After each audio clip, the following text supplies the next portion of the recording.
really need to get this out. And spiritually, I've been, I don't even know how to truly explain it, but it's just something that I know I've been needing to do.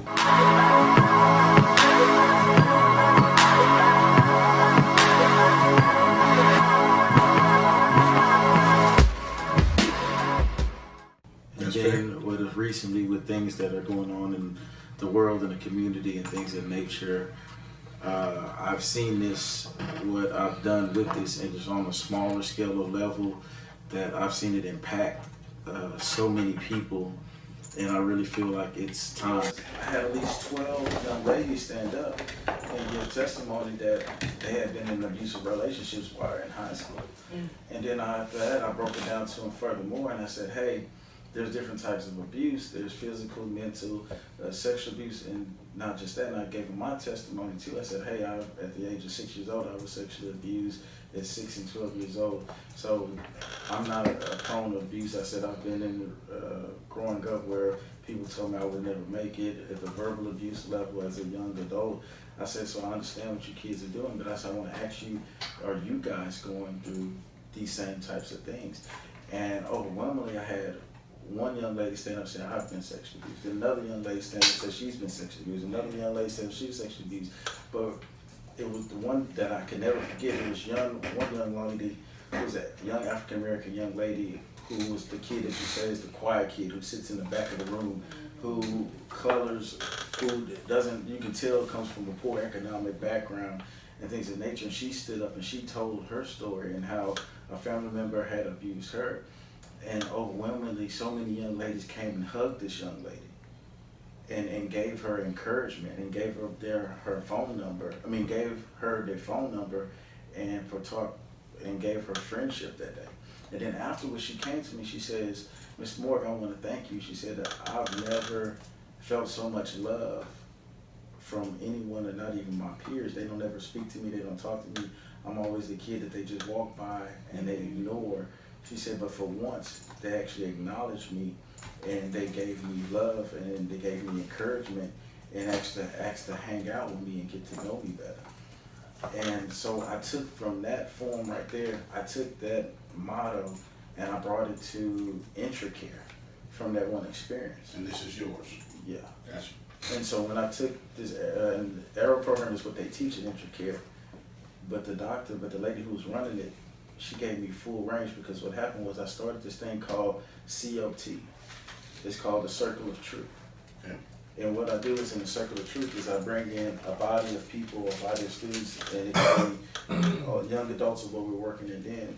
And I break it down to them where they all have to tell who they are. We all go into different things, but then I teach them from different aspects of what is success, or I have acronyms, what is life. Life is a living in full expectancy. And we talk about fame, forgive all my enemies. And through these groups, and through these, and like at the end of fame, it was so deep, because at the end of fame, I made these young people actually write a letter to those people who they needed to forgive. That's good. That's good. And one young girl, she actually wrote a letter to the person who had sexually abused her. And it was a healing process through that. And even I had one where we talked about living in full expectancy, where a lot of these kids, they didn't expect to live, or they didn't expect anything great out of their lives.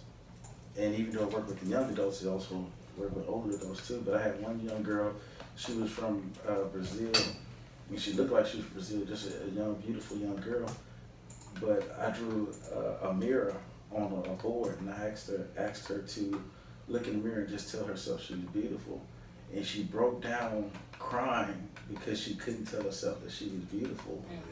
Because she was like Cinderella, where she had so many people who thought she was beautiful, and they used to tell her she was ugly. They used to tell her so many negative things within her family because they were jealous of her beauty. So they told her she wasn't anything to destroy her.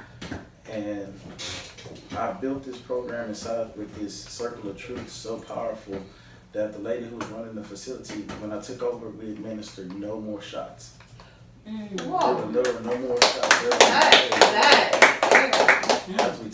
because the Circle of Truth became so powerful that they became a little community amongst themselves. And I even done this too at Ohio, where the lady that does the, what is it? You do the treasury, the student council. Okay, yeah. She, Judge Schweitzer wife, let me come in quite a few times and test my program out.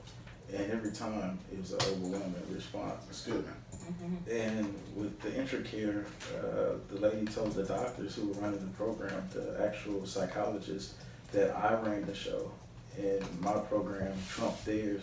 Wow. Because mine was giving the results that they couldn't bring, and the doctors had to ask me when they could see the kids, and when I would let them interact with the kids, and they wasn't too happy about that at first, but when they seen the results of what was going on and the changes that were happening and the lives that were changed, they couldn't, because they said, you know what, you making it. First they were like, wow, how's she gonna make the decision? This guy doesn't have a degree. But then it was like, but you know what? But now when we go to there's counseling sessions, the same kids who wouldn't say nothing at all and just sit in there for 45 minutes, they were willing to open up.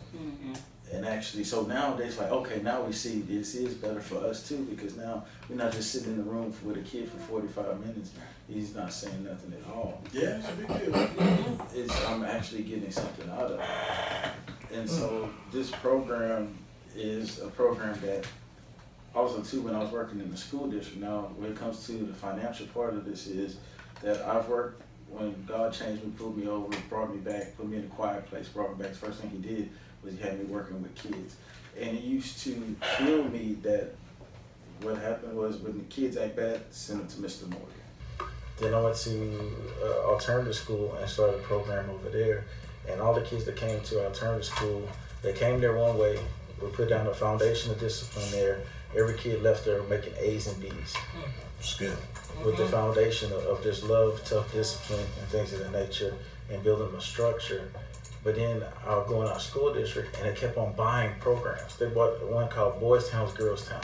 Worst thing I ever heard of. It was a program designed, a Christian-based program designed that there is no consequence.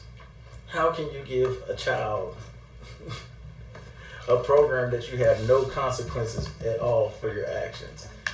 And when they found out that I can slap somebody and I go to the office and you just tell me to say I'm sorry, you send me right back to the room and I slap him again, and then I go back and then I say, oh yeah, I'm sorry, I slapped him, just give me one more chance. Well, okay, and then you send the kid right back to the room. There's no consequences, there is no, and then when we call parents and say, hey, you gotta come pick up this kid. And they're like, why am I coming picking up little Timmy? Well, Timmy been to the office 16 times. What do you mean my child been to the office 16 times? You didn't call me the first time? No, because in our program, we want to keep on giving your child as many chances as we can before we involve the parent.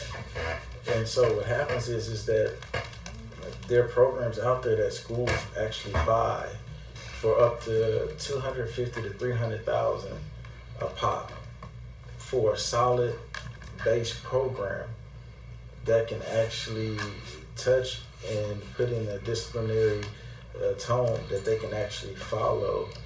And that's what the Arrow program is somewhat of. It's a disciplinary, not disciplinary, so more to say, it's more of a mental. Because what the Arrow program is that it does different than most other programs is the first person it teaches is you.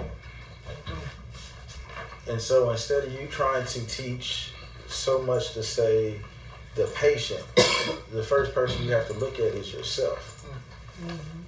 And so if you were to teach this to a group of teachers, it's not saying, hey, let's talk about this child's behavior.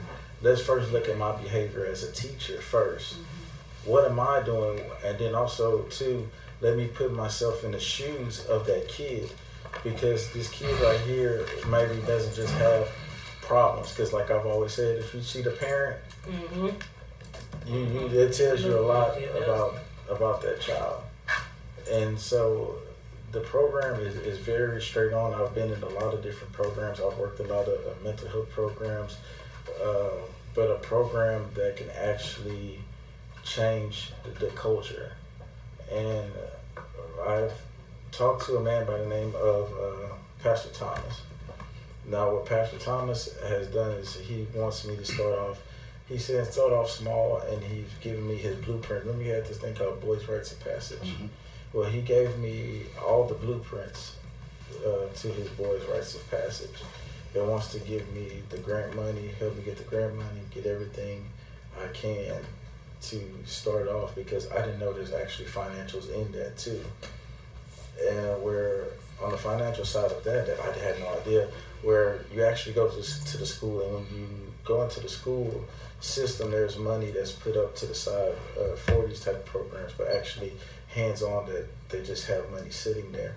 And what it is that if I can mentor, if I can go to this school right here, they say give me 12 of your worst of your worst, and I say I pull these kids out of that classroom and I mentor them for an hour throughout that day. For each kid that I mentor, it's $75 an hour for each kid.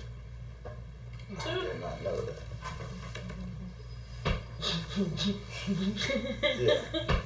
And so he's like, so if you go into schools and you pick the certain kids, and you this school day you picking these 12 kids, and this school day you got these 12 kids, and then you have them in rotation throughout the week, that there's money put to the side for that. But the first thing you have to do is build the foundation of your format of what you want to do and how you want to do it.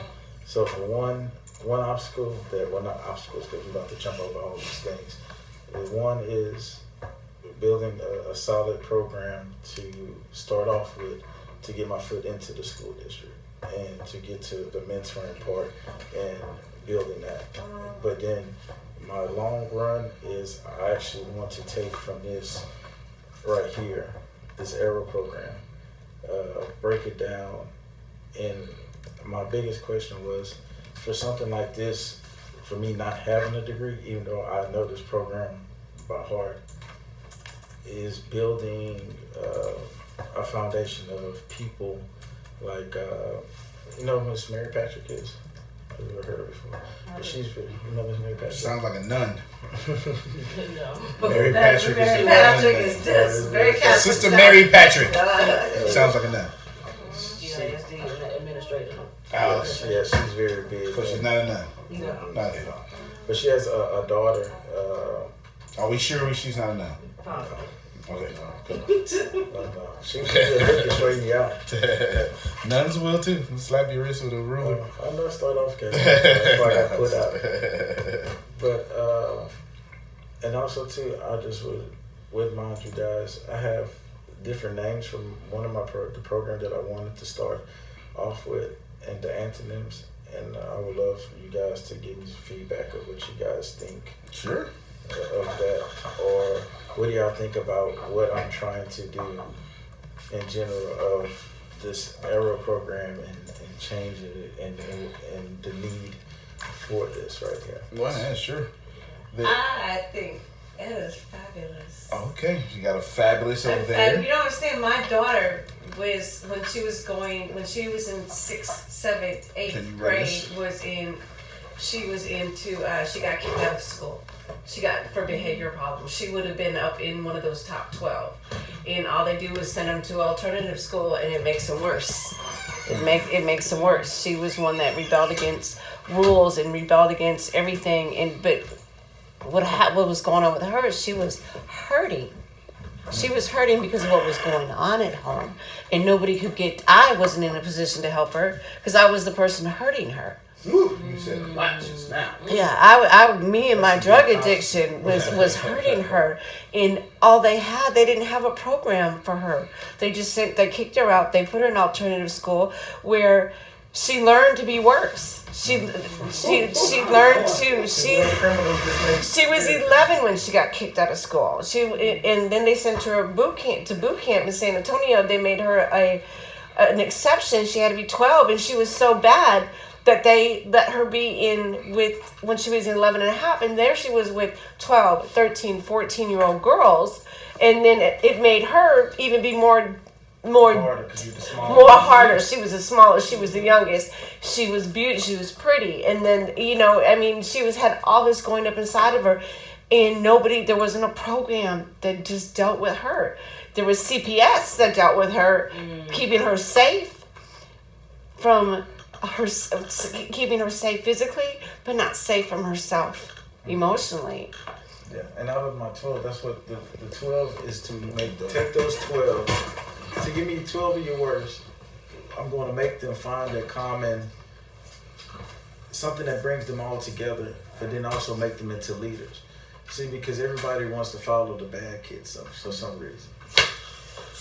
Yes. Those are the popular kids, but now if I can take those 12 Yes. and change them, change their hearts, make them see a life, like living in expectancy, because a lot of those who are in that situation, they don't see light.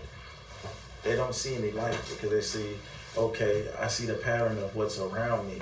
And if all I see is darkness around me, I think that's all I have the headed for me.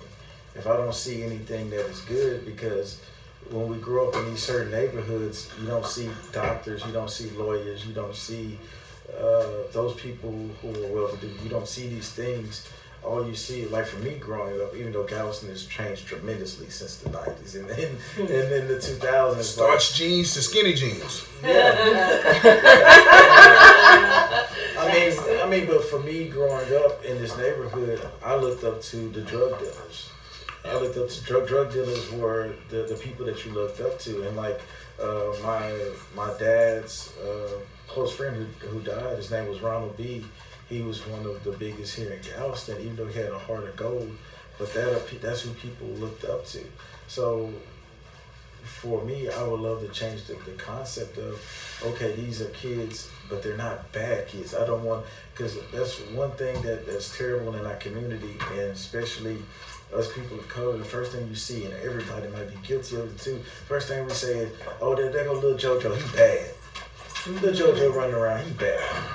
And then if you keep speaking that, and like we say, the words that we speak are the laws of attraction. If you speaking that into a kid when he's young, you say, Lil JoJo, he bad. Lil JoJo, you bad. Lil JoJo, you bad. All you speaking is to Lil JoJo. So when JoJo get 8, 9 years old, guess what Lil JoJo know?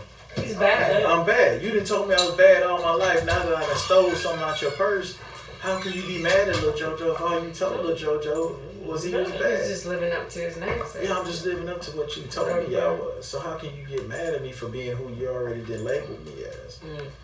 And that's the part of the program that we want to capture, is to capture these young people's minds at an age before they get to high school and before they reach to that next level where they have the confusion of somebody else labeling them what they are, what they're not, and them not making it to the 9th or 10th grade, but to lay down a foundation of them to let them know that they can make it above and beyond that.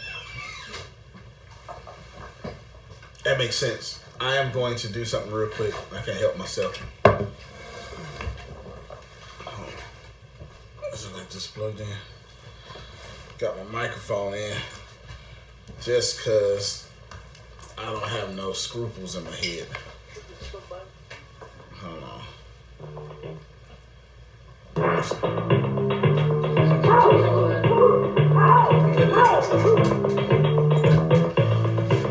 I'm bad. You get it? I'm bad. Just, time was off a little bit because buffering, but I had to. I couldn't help myself. Okay. Back to being serious now. Okay, what else? What do you think? Your program is much needed because I've seen it in the 11 years that I taught.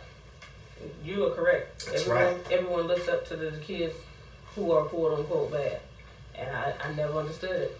It's like I had a student. All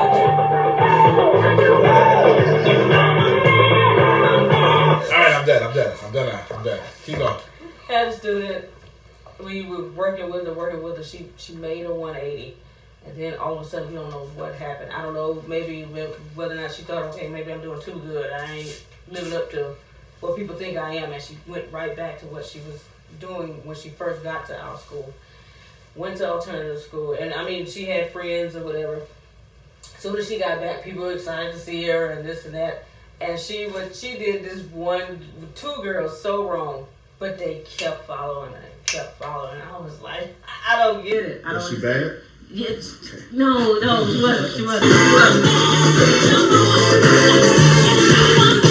All right. But you know what's funny? No, but it's correct what she said. She keeps on saying she was bad, but then I think about it. There is no say it again? Come on, All right, There's no DJ. such Cut it out, thing DJ. as the B word. Right. Find something for that. You are clever, sir. You are clever. It's just the other B word, behavior. Right.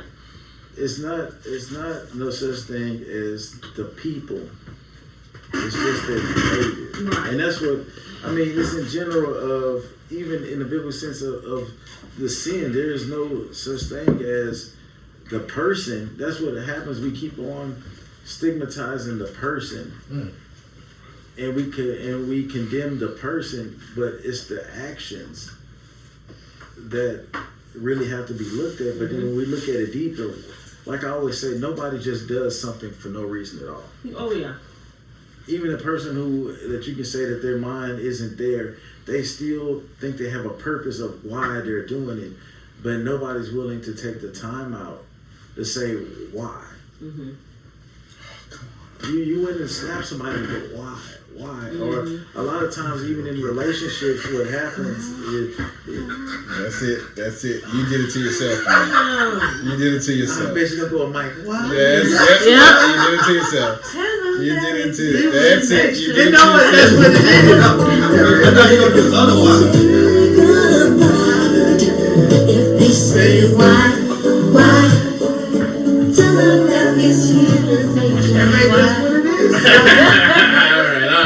I mean, but while we playing, We need to get serious, everybody. We But need to get honestly, serious. that's just what it is. In human nature, when we're hurting, we hurt others. Yes, sir. You're serious. And like the same way with your daughter, it wasn't that she was that just. Nah. It was, Can't say anything anymore. Can't say any Michael was- Jackson It was lyrics. in general, she was hurting. And she was hurting so bad She was that lashing out. she had to let everybody else feel her pain.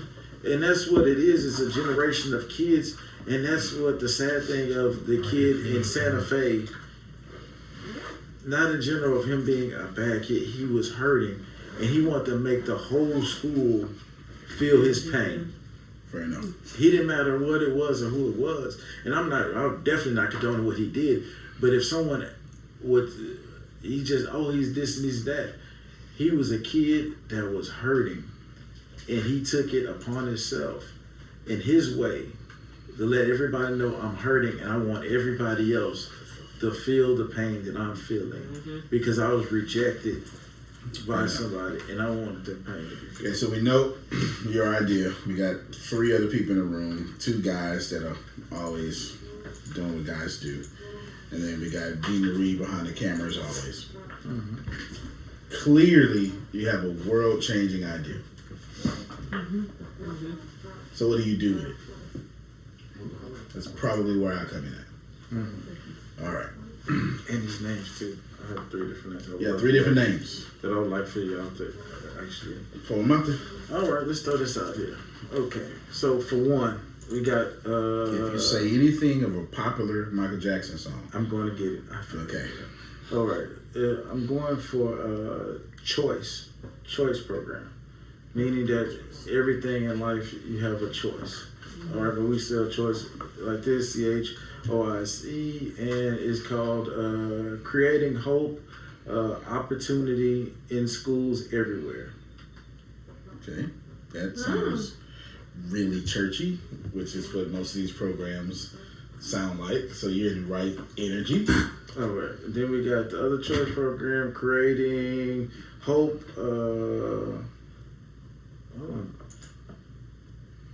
optimism. Creating hope, optimism in schools everywhere.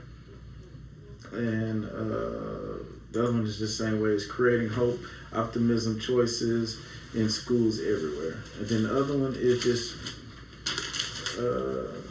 no, I didn't like this one. All right, I was going to tell you when you said it just, you told me your energy was off on that one. So go back to the first one. What happened to The FAME? first- FAME. What did FAME stand for again?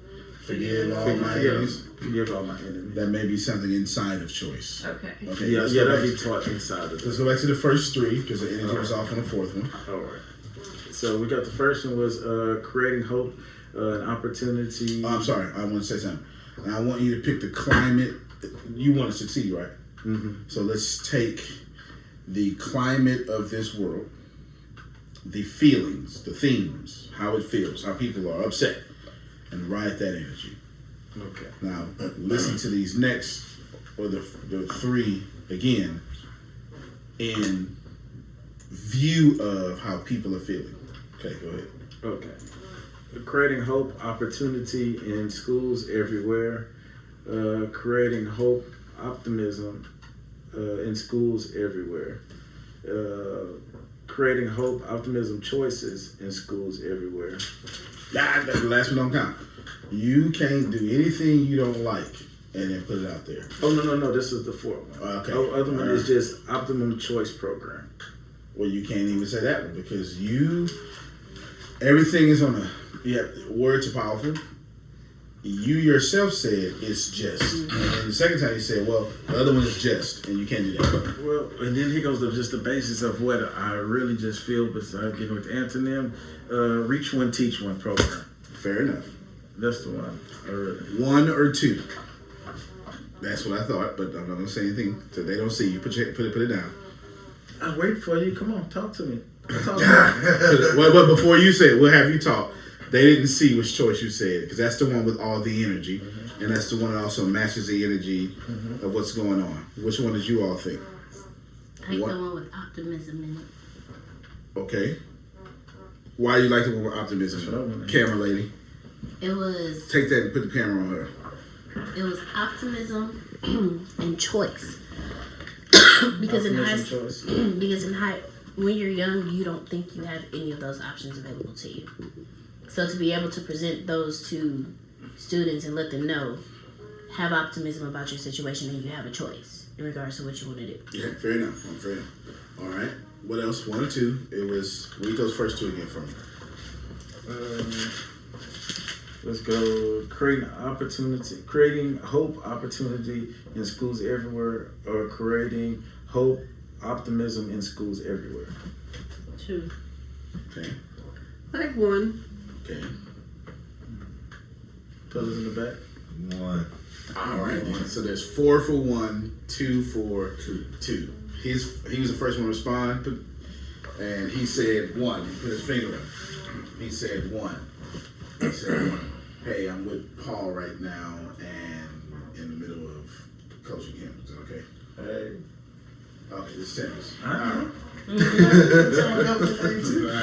All right. Now, 4 has the most votes, but ultimately it's up to you. But this is the thing. I think for me, what the hardest part was the O. To even write this down, it was the O. And the reason why the O was different for me, because for one, and I'll tell you guys the base of the O, and then we can really discuss. The O meant so much to me, and I just pondered on the O, because for one, you have opportunity.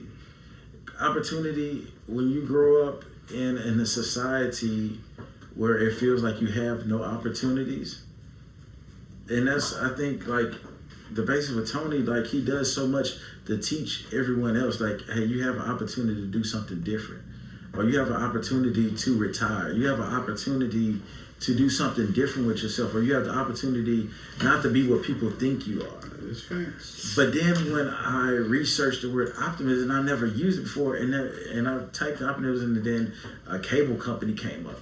And I was like, a cable company? What is optimism? And then I looked, and it says, the reason why they chose optimism for, and it said, is because it's the best opportunity of choices you can make. And that's why they named their company that. Okay, now, you got a lot of energy behind number 2. That's why I said number 2. I heard it in his voice. Okay. Reading. So I just want to show you something. You're passionate behind number 2. You're passionate behind number 2. Just want to show you something. It don't matter. So y'all not used to that. Let me help you. Which one of you would have named your company Apple? Interesting. Maybe great. Grape? You would name your company Grape? Maybe. Fair enough. Which one of you would have named your company Google? Netflix. That would be the last word I would have named my company is Google. Okay. The name of a company doesn't matter. The brand of a company does. The name doesn't matter. Pick one or two. You got a lot of energy behind 2. It's okay. It doesn't matter. I just want you to talk it out so you can feel good about it. And now you know it's from 1 or 2 because your energy was all jacked up between 3 and 4, especially 4 and 5. 5, you did it again. I think, yeah. Because I think also, too, people don't know the word. That's also what caught me. That young people don't know the word, but also it's a key to make people say, what does that mean? And it makes sense. That's why your energy's there, because you want to teach young people what they don't know. It's all over you. It's pouring off you. It's just pouring off you. So keep that in mind. The name doesn't matter. We're not going to debate 50 days over the name. You know what name is going to work for you because you're going to brand it well, and the name will work for everybody. Because I believe in it in this already. There you go. Exxon. Anybody would name their company Exxon? X no. Okay, all right. Yeah. The brand matters, not the name. I mean, the name is choice, anyways, right? And it's the letters are. There you go. No. Okay, great. Y'all got to head to get the kids. He's going to pick up kids. Yeah. All right, good. Now, let's get to the meat, the nitty gritty of our things. So the whole time you were talking, I was memorizing everything you said. That's not uncommon of me. Everybody knows I do stuff like that. You got 3 main things that you need help with. And you can go backwards. Okay. And I'm going to go backwards. I'll go backwards. Okay. Let's see. Actually, I'll go forward this time because he wanted me to go backwards. I'll go forward this time. Okay. We'll go forward. What you need, or would you like to go backwards? Because I always go backwards. I'm always a backwards person. All right, he's a backwards person. We're going to go backwards. What I want you to do is I want you to consider I don't want you to start small. I know you were told to start small. I remember the name of the person you said start small. I don't want you to start small. Just start, but I much prefer you to start big. Ladies and gentlemen, hear ye this. If you start small, you will get small. That's going to happen. That's the way it is. It's a universal law of this universe. Why? Because you're going to underestimate the cost it needs, then you're going to go out of business like 95% of businesses in their first year. Don't start small. Just start really big without getting a lot of debt. That's what you're going to have to figure out. You want to start big as possible without getting into debt. Let me tell you a suggestion. You should consider, since your target demographic is bad kids, air quotes because you don't call them bad and Michael Jackson wasn't talking about bad kids, okay? That's your target demographic. Fortunately for you and unfortunately for the world, there's a slew of kids that people have labeled bad. You want to target them. How does one target bad kids and think big at the same time? You're going to develop a program in one school, probably middle school. Okay. Probably middle school. Mm-hmm. It's going to be a patio program or something like that you're going to develop, write completely down, and the top 100 troubled students from that school or coming into that school. In fact, you're going to start off with the earliest grade in that school. And you are going to have a patio program or a classroom separate. You'll negotiate with the school. You'll go to lunch early. I can't stand you. That's yeah, right. That's actually what I want to do. Okay. I want to make shit where I'm actually having a classroom. No, you're going to have more than a classroom. You're going to teach the entire curriculum. You're going to have math teachers. You're not even going to be on the same class schedule. Everybody else is doing 50. What class? How long the class is now? Because they change it and it's They vary. They vary. But because of my grade level, it was an hour and a half. All right. But the higher you go, less minutes. There. So what you're gonna do is you're gonna have your own curriculum, your own. You guys are gonna be a separate program sanctioned by the local ISD, Independent School District government, for your program. That means you're gonna have to do whatever it takes to become grantable and bankable.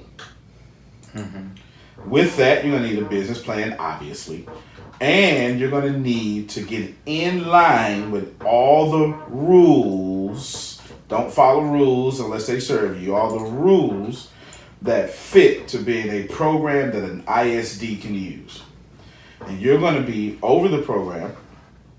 And why did I say this? Because 1, 2, 3, 4 times you said, I don't have a degree. No worries. The people you employ in your program with the grant money will have degrees and be qualified to teach math, STEM, if that be the case, whatever it is. Matter of fact, you're going to do your thing around the STEM program because that's what a lot of government grant money is coming from right now anyway. STEM's going to be the main focus, and you're going to be able to teach other things like Arrow, which would be standard for every student, and it may be STEM for 4 classes, and the other 4 would be all Arrow type classes. See me? Okay, now, if you can't do that, it'll be in the classes because your classes will be on different time schedules, or the same thing, but it's your program. It's an experimental program sanctioned by the government in which you will get grant money and you will attach yourself to some major school, and then you would say, if you don't want these students anyway, I do. Let me get them.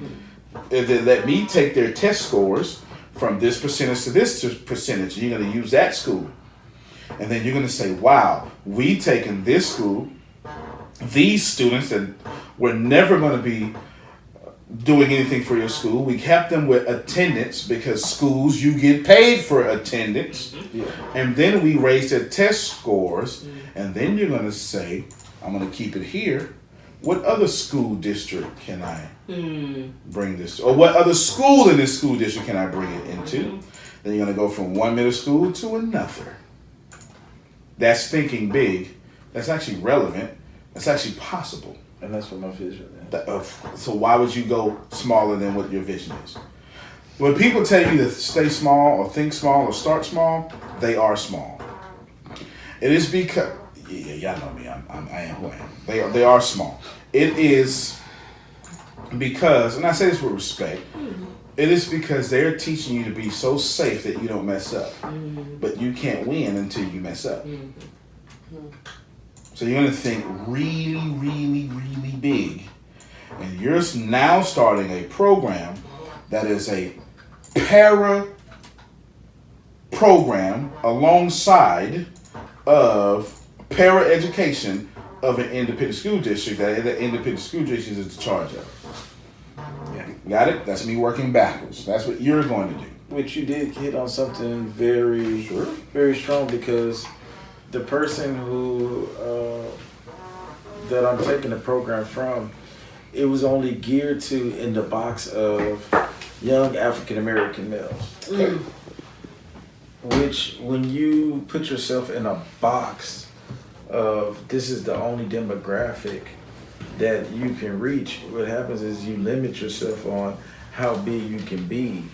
Because if Apple said, I can only sell iPhones to this group of people, or I'm only going to sell iPhones in America, then their profits will only come from America. That's right. But they wouldn't be able to be a global business if they only said, if they said we just want to be the best in America. And so like you're saying too, if I go for the demographics of give me them all. All of them, the top 100. Give me all of them. Then we're able to say, you know what, we're going to take top 100, and you're going to have A classes, and you're going to you'll keep all 100 students together, camaraderie, but then you'll have whatever the law says that can be a maximum in that class, and whatever many they're going to say, well, you got to have one teacher for every 12 students or something like that. It probably won't be that, but it'll be something. You're going to follow all those rules, and you're going to get all those teachers in that program. And believe me, with the way we've done standardized testing, there is no shortage of teachers who want to change the world. There is no shortage. I know the media would tell you teachers are lazy, but that is not the truth. Teachers got in that, some teachers got in that field because they had a degree and want to do something with it. Most teachers get in that field because they love kids like you and they want to change the world. And I can't think of too many people who would deny getting into a program like this. Yeah, because it's hard for them to teach when they have behavior problems. Like she was saying, you have so many distractions, you're taken away from The teaching. And time. your program is designed to take behavior problems and still teach. Every independent school district needs this problem. Yes. They need your solution. They need it. That's working backwards. Number 2. Then what I want you to do is I want you, so you got, I'm sorry. Well, yeah, it is number 2, because I'm going backwards in my head. But 2, I only had 3. And so 2 is still in the middle. Still So you go forward or backwards. Okay. What you want to do now is you want to take your students and then you want to create, how do I say this? Actually, let's leave number 2 blank. Leave number 2 blank. I'm in with number 2. Let's go to number 3. You want to build from the ground up in the manner of going directly into the schools. Now, I know it's almost the same thing I said with number 3, but I'm saying something differently. I'm saying you want to start right now knowing which classes you're going to teach. So you need to develop a curriculum. I briefly mentioned in number 3, but you need to develop a curriculum. Case in point, I homeschool my boys. Before I homeschool my boys, I spent a year developing the curriculum. My kids are taught around STEM. And then I put all sorts of classes after STEM. So they take science, technology, English and math. But they learn history, real history. Not that slaves were immigrants who came over. Real history, okay? Did you know we was already here? Did you know Well, that? yes, we were, but that is a different conversation. Did you know about Mr. Johnson? You never heard about Mr. Johnson? It depends. Was he? Let me see what you're talking about. One of the first slave owners from Maryland. No, He was a I don't know millionaire. Mr. Yeah, he's actually one of the first slave owners, and actually was a black man from Maryland who came over here with from the whole settlement. Cause they were, like I told people, that's a whole nother discussion about actually what is black. But if you go to any other country, you're not black. You're just whatever you grew up. If you go to South Africa, you're born there, you're just African. If you go to England, you're just Indian. If Like you French. You go to Yeah. France and you're not about your color of skin, you're just French. But only here, every time you fill out a job application, you have to say what your color is. There's a reason for that. But that's a whole other subject. That's a whole other subject. Yeah. And I won't get into it now. Yeah. But I would love to. Yeah, it's different. Oh, well, that'll be a whole different one. All right. I want you to build your curriculum now. Because you're going to take your curriculum and you're going to use your curriculum. That's going to let you put an arrow in all of it. That's why. But in order for you to meet the standards, because you're going to have to go through standardized testing. I'm not telling you standardized testing is right. I'm just telling you that's the law of the land. And you need to qualify there first and then put your agenda all in it. That's what you want to do, okay? You want to do that. Secondly, now back to this, what I want to say here. This is where you have to market this thing. You have to sell it. That's why I wanted to end here. You have to sell it. You have to go across, you have to say, you know what? This has to be sold. Now, of course, are you bleeding heart, thinking, change the worlders, think you don't have to sell it? Well, yes. You got to sell it. And you have to sell it to both the powers that be and the public. Because when you get rejected, you want to have so much public pressure that it actually goes through. So you need to become, in some cases, a politician, in some cases, the greatest marketer, in some cases, the greatest salesperson. You need to. You have to sell it. That means I want you to start reading books on how to sell now. Following people, Grant Cardone, his name is synonymous with sales. Gary Vee, his name is synonymous with marketing. You need to become, how do you spell Cardone? Cardone. And then Gary Vaynerchuk, VaynerChuck.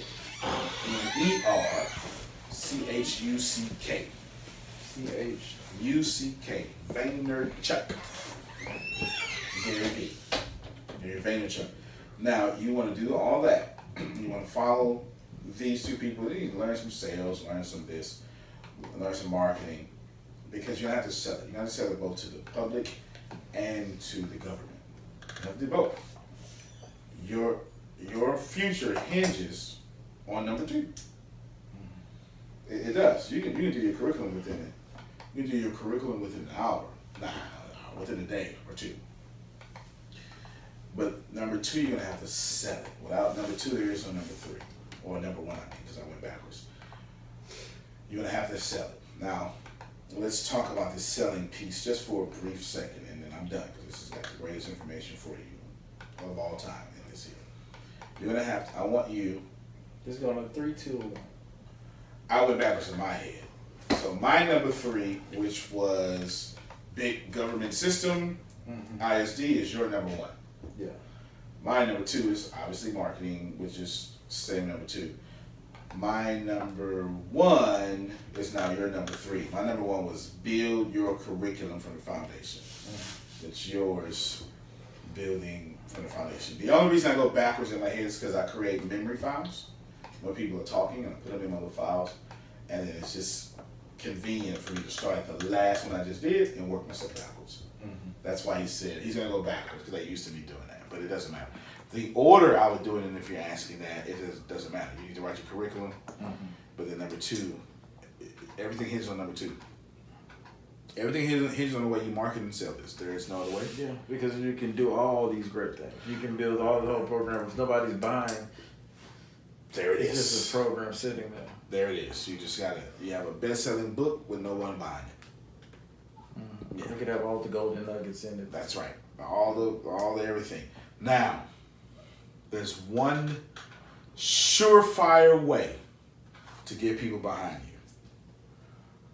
you. You need to start a vlog. I'm assuming you change kids' lives all week long. How do I know? I don't see it. In order to get the public behind you, you want to do that. But it's not really, your vlog is not really for the public. When you go to Mr. Such and Such or Sister Such and Such, what you're going to do is you're going to say, just look at my such and such page and see the work I've done. And not the two birds with one stone. Got the public behind you, but then you're going to have evidence for how you teach, how you interact with these kids, testimonies from these kids. You know what? I met Mr. Morgan. I had a felony. I was in juvenile detention center, and they had me on 3 months, and he came in there and he talked to me. He was the only person to listen to me, and he listened to me. And today I have, to this point, GPA. Get it? That's what you need to do. Those are my 3 things. That's the way I would do it. And I'm pretty good at getting seen. That's the way I would do it. That's it. That's your full conversation, your full help in that manner. That's how you become successful.